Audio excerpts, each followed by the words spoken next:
माननीय रविशंकर प्रसाद जी से कि आपको संबोधित करें।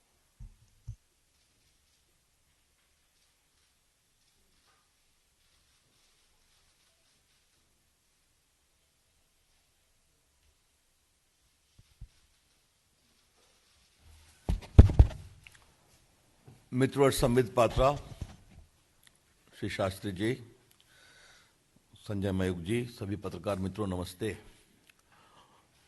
आज एक विशेष सुप्रीम कोर्ट के निर्णय के आलोक में आपसे बातचीत करने आया हूं।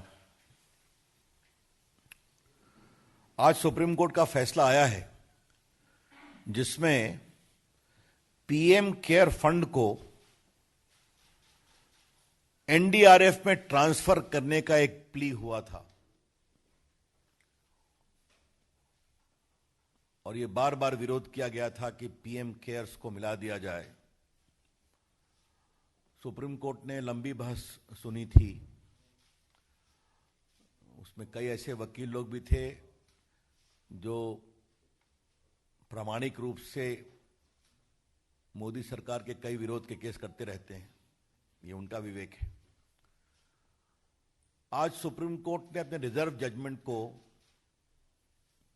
सुनाया है और मैं इसके एक पैराग्राफ को पढ़ना चाहता हूं। There is no statutory prohibition on contributions made to NDRF and the contribution to PM Care Fund are voluntary. Funds collected by PM Care Fund are entirely different and these funds are funds of charitable trust. This fund need not be transferred. उन्होंने उसको dismiss कर दिया। बाकी judgement विस्तार की बात है, उसमें नहीं जाऊंगा।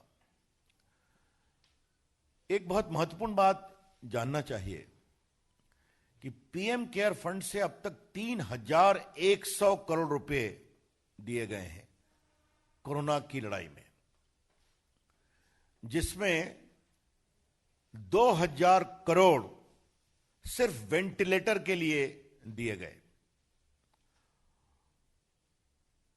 और आज देश को बताते हुए आप सबों के माध्यम से प्रसन्नता होती है कि 50,000 वेंटिलेटर पीएम केयर फंड के द्वारा दिए गए पैसे से उपलब्ध कराए गए हैं, जो आजादी के बाद के आज तक के इतिहास के हाईएस्ट हैं।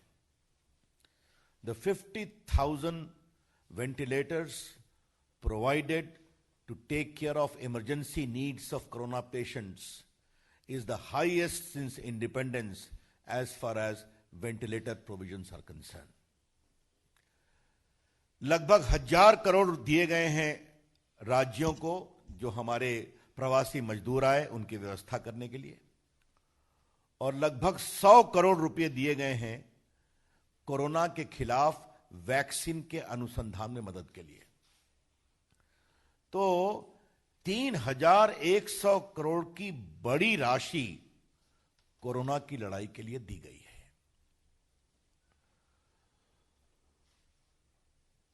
हमारे पार्टी के मंच से आपको बताया गया है और मीडिया में भी आया है कि किस तरह डॉक्टर मनमोहन सिंह की सरकार के समय राजीव गांधी फाउंडेशन को एनडीआरएफ से पैसे दिए गए थे। आज मैं उसको दोहराऊंगा नहीं। और आपने यह भी सुना होगा कैसे 100 करोड़ रुपया बजट के प्रोविजन में भी किया गया था राजीव गांधी फाउंडेशन के लिए। राजीव गांधी फाउंडेशन एक फैमिली फाउंडेशन था, आपको पता है। और आपने यह भी सुना होगा कि राजीव गांधी फाउंडेशन को चीन के एम्बेसी से और चीन की कम्युनिस्ट पार्टी से भी मदद मिली थी। ये चर्चा यहां से हमारे प्रवक्ता मित्र कई बार कर चुके हैं। और आपको यह भी मालूम होगा कि राजीव गांधी फाउंडेशन ने जो अपनी रिपोर्ट बनाई थी, उस रिपोर्ट में यह भी कहा था कि भारत चीन के रिश्तों को सुधारने के लिए भारत का बाजार चीन के लिए खोलना जरूरी है। You would recall that on behalf of the party we have shown the report of the Rajiv Gandhi Foundation whereby a special study was done which inter alia recommended that Indian markets needs to be opened for Chinese products to make the relationship more stronger. तो Rajiv Gandhi foundation को कहां से, किससे, क्या क्या मदद मिली है, ये आप सभी जानते हैं। एक बात तो मुझे आपको बताना है, जो समझना बहुत जरूरी है, कि जो पीएम केयर फंड है, ये एक रजिस्टर्ड पब्लिक ट्रस्ट है, रजिस्टर्ड पब्लिक ट्रस्ट। और जो आपके prime minister national relief fund है, जिसे कहते हैं PMNRF, ये 1948 में बनाया गया था by an oral observation of the then prime minister. ये PMNRF जो 1948 में बना था, ये जो हमारे रिफ्यूजी आ रहे थे पाकिस्तान से, उनकी आवश्यकताओं के लिए, या कोई कभी अर्थक्वेक आ जाए या बाकी आ जाए, इसके लिए था। जबकि ये जो पीएम केयर्स है, ये एक रजिस्टर्ड पब्लिक ट्रस्ट है,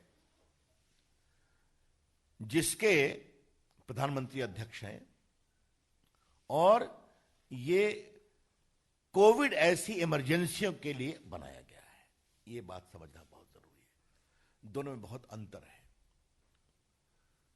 अब मुझे आपको बताते हुए कभी कभी आश्चर्य भी लगता है, मैं नाम तो नहीं लूंगा, कि ये जो PMNRF है, इसके एक कांग्रेस के बहुत सक्रिय सीए जो मंत्री भी थे, थ्रू आउट सीए वही रहे।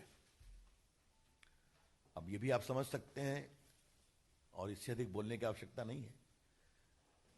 Transparency is writ large in the PM cares fund, both in terms of legal requirement and both in terms of transparent management of funds received on a voluntary basis. इसमें पूरे fund voluntary रूप से आते हैं। तो आज हमारी सरकार के 6 साल पूरे हो गए, हम 7वें साल में हैं, और बहुत गर्व के साथ हम कहना चाहते हैं, और पिछले 6 साल से मैं अपनी सरकार में मंत्री हूं, प्रधानमंत्री के निर्देश पर हमारी सरकार ईमानदारी से काम करती है, और अभी तक एक भी भ्रष्टाचार के आरोप लगाने की किसी को तथ्यों के साथ हिम्मत नहीं हुई। अब बाकी कुछ लोग अपना बोलते रहते हैं, तो छोड़िए, उसके बारे में क्या कहना है। नरेंद्र मोदी की सरकार ईमानदारी से काम करती है, इससे जनता का आशीर्वाद मिलता है, और वही ईमानदारी पीएम केयर फंड में भी दिखाई पड़ती है। तो चूंकि ये बहुत दिनों से चल रहा था, कई हाई कोर्ट में केस फाइल करवाए गए पीएम केयर फंड के खिलाफ, सुप्रीम कोर्ट में केस फाइल करवाए गए। इसके पीछे राहुल गांधी की टिप्पणी होती थी, परिवार के लोगों की टिप्पणी होती थी, और बहस करने वाले और पिटिशनर भी वही थे जिनका सरकार से विरोध रहता है। तो आज ये निर्णय आया, तो मुझे लगा कि आपके सामने इसको रखना चाहिए पार्टी की ओर से। इसी से जुड़ा एक दूसरा महत्वपूर्ण विषय, और ये बात हम बड़ी जिम्मेदारी से कहना चाहते हैं, कि कोरोना एक बहुत बड़ा अभिशाप है, भारत ही नहीं दुनिया भर में। इसकी दवा जल्दी आ जाए, हम सब की कोशिश है, दुआ तो है ही है। और जिस तरह से भारत ने प्रधानमंत्री की अगुवाई में कोरोना के खिलाफ जंग लड़ी है, तो जहां लोग एफ्लिक्टेड हुए हैं, तो रिकवरी रेट है 70% प्लस। इस बात को समझा जाए। और कोई भी मृत्यु होती है तो दुर्भाग्यपूर्ण है, लेकिन हमारा जो मृत्यु दर है वो भी तुलनात्मक दृष्टिकोण से बहुत कम है, अगर आप पूरे मृत्यु दर को देखेंगे। राहुल गांधी ने एक पहले दिन से देश की एकता को कमजोर करने की कोशिश की है कोरोना के खिलाफ लड़ाई में। याद करिए, प्रधानमंत्री जी ने कहा था कि देश के doctor, nurses, paramedic staff, ambulance driver, सफाई कर्मचारी, पुलिस, मीडिया, इनके पक्ष में ताली बजाया जाए। याद होगा आपको, हेलीकॉप्टर से फूल बरसाए गए नर्सेस पर, डॉक्टर्स पर। राहुल गांधी ने मजाक बनाया उसका कि ताली बजाने से क्या होगा। और आज पूरी दुनिया डॉक्टरों के पक्ष में सम्मान से ताली बजा रही है, जिसकी शुरुआत प्रधानमंत्री जी ने की थी। जब लॉकडाउन आया तो राहुल गांधी ने क्या कहा, लॉकडाउन से क्या होगा? उनकी बात उनकी सरकार चाहे पंजाब में है या राजस्थान में नहीं सुनती थी। वहां तो लॉकडाउन पहले ही कर दिया गया था, कर्फ्यू भी किया गया था। जब प्रधानमंत्री जी ने कहा कि पूरा देश में आशा के लिए दिया जलाए, मोमबत्ती जलाए, तो पूरे भारत ने दिया जलाया, आशा का दिया, संघर्ष, संकल्प और ऊर्जा का दिया। गरीब ने अपनी झोपड़ी में भी जलाया। राहुल गांधी ने क्या कहा, यह दिया जलाने से क्या होगा? जो आईसीएमआर काम कर रहा था उस पर भी टिप्पणी करना। अब मैं बार बार उन चीजों को मैं रिपीट नहीं करूंगा। और पीएम केयर फंड पर भी हमला करना। तो राहुल गांधी ने एक भी कसर नहीं छोड़ी और कांग्रेस पार्टी ने जो कोरोना के खिलाफ लड़ाई को कमजोर किया जाए, राष्ट्रीय संकल्प को। आई रिग्रेट टू से, in view of the conduct of Mr. Rahul Gandhi, right from day one, he never spared any opportunity to weaken the national resolve in the fight against corona. और ये बात मैं आपसे इसलिए कहना चाहता हूं कि बहुत सी पार्टियां जो कांग्रेस पार्टी के साथ हैं, उनके नेताओं ने भी डॉक्टर नर्सेस के पक्ष में ताली बजाई और दीपक भी जलाया था। तो आज जब पीएम केयर्स फंड पर यह फैसला आया है, तो उनके द्वारा एक प्रायोजित षड्यंत्र का सुप्रीम कोर्ट ने बिल्कुल निरस्त किया है उसको। और यह बिल्कुल ट्रांसपेरेंट फंड है पीएम केयर्स का। इसकी ईमानदारी से कार्रवाई हो रही है, पारदर्शी तरीके से इसका निवेश हो रहा है। मैंने बताया, रिपीट करूंगा, 2000 करोड़, लगभग 50,000 करोड़ वेंटिलेटर खरीदने के लिए, 1000 करोड़ मजदूरों के लिए, उनके पुनर्वास के लिए, और 100 करोड़ वैक्सीन की खोज में मदद करने के लिए। तो जो वॉलंटरी बेसिस पर पीएम केयर्स में लोग डोनेशन दे रहे हैं अपनी इच्छा से, उसका सदुपयोग हो रहा है। और जब सुप्रीम कोर्ट ने मोहर लगाई है, तो मुझे लगा कि आज पार्टी की ओर से हम ये चर्चा करें, आपको बताएं, और किस तरह से कांग्रेस पार्टी और विशेष रूप से राहुल गांधी के द्वारा राष्ट्रीय संकल्प को कमजोर करने की कोशिश की गई, जो कोरोना के समय सबसे अधिक आवश्यक थी, उसकी भी चर्चा करना जरूरी है। That's all from my side, open two questions.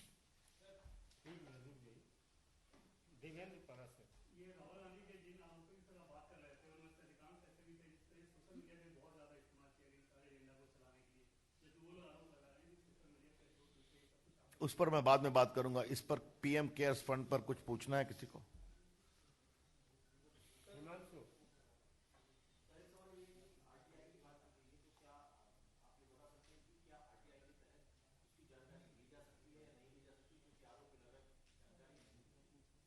देखिए, मैं एक बात आपसे साफ साफ कहूंगा, इस देश में आजकल दो प्रकार के लोग हैं। एक जो आरटीआई के बड़े समर्थक थे कि मंत्री के रूप में मैं फाइल में क्या लिखता हूं यह भी उनको मिलना चाहिए, आजकल वो राइट ऑफ प्राइवेसी के बहुत बड़े समर्थक हो गए। हाँ, ये दोनों कहानी चलती है। रविंद्र जी,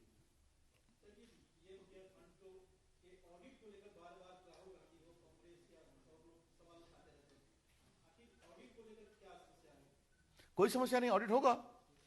ये तो वेबसाइट पर है सब कुछ। मैंने कितना खर्चा किया गया पूरा बता दिया आपको। वेबसाइट पर जाइए, ऑडिट भी होगा, जो आपको वहां पर बाकी राशि क्या हुई मिलेगी। ये नरेंद्र मोदी की सरकार है।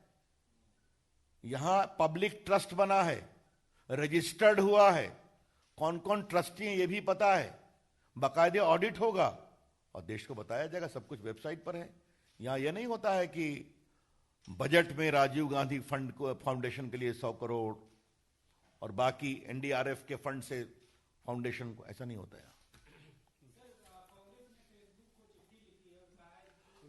और कुछ इस पर? देखिए, आज का विषय यही है। अगर आपको इस पर कोई सवाल नहीं पूछना है तो धन्यवाद। देखिए, एक मिनट रुकिए। बस मैं एक अपने से बोल देता हूं, then I will not take any question.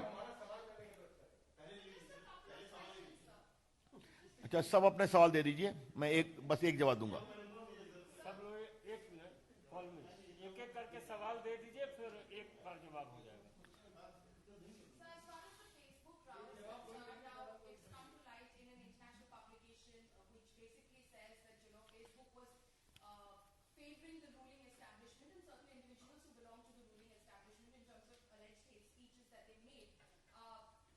Short question please. Thank you. चलिए, और कोई सवाल?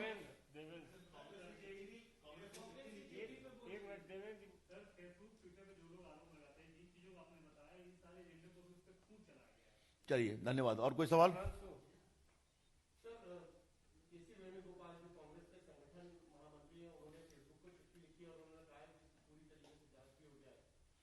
Ravikant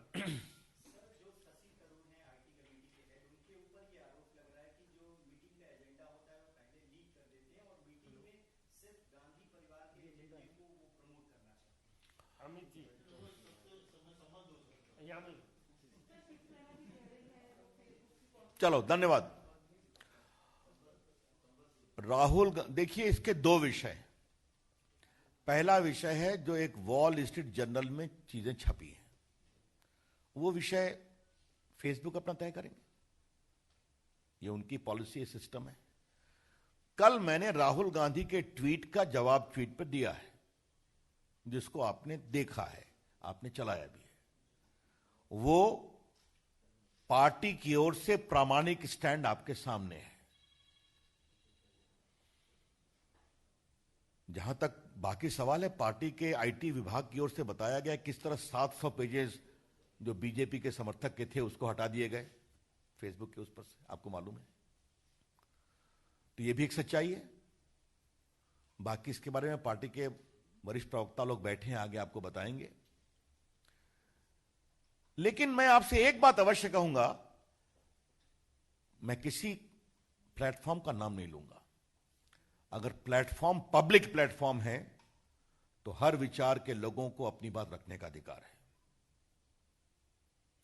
if the platform in question is a public platform, then every Indian, regardless of his ideology or commitment, has got the right to convey his or her views on that platform. क्या यह सच्चाई नहीं है कि कुछ लोग समझते हैं कि उस प्लेटफॉर्म पर उनकी मोनोपोली होनी चाहिए, भले ही उनका राजनीतिक वजूद खत्म हो गया हो? It is a hard fact in the country. We need to know that people whose political base has shrunk like anything seek to dominate public discourse on these platforms. That is not right.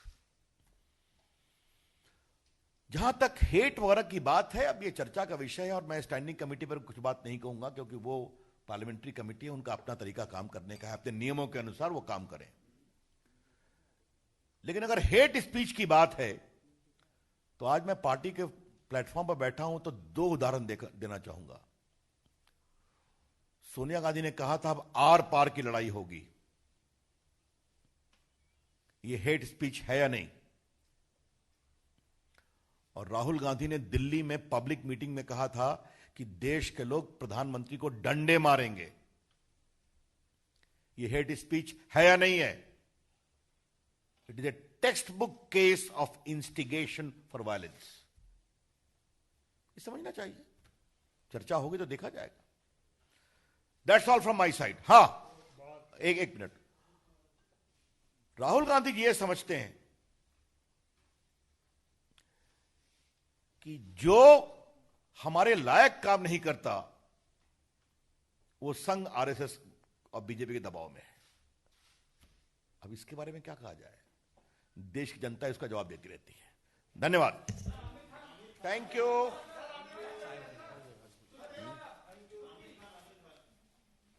नमस्ते।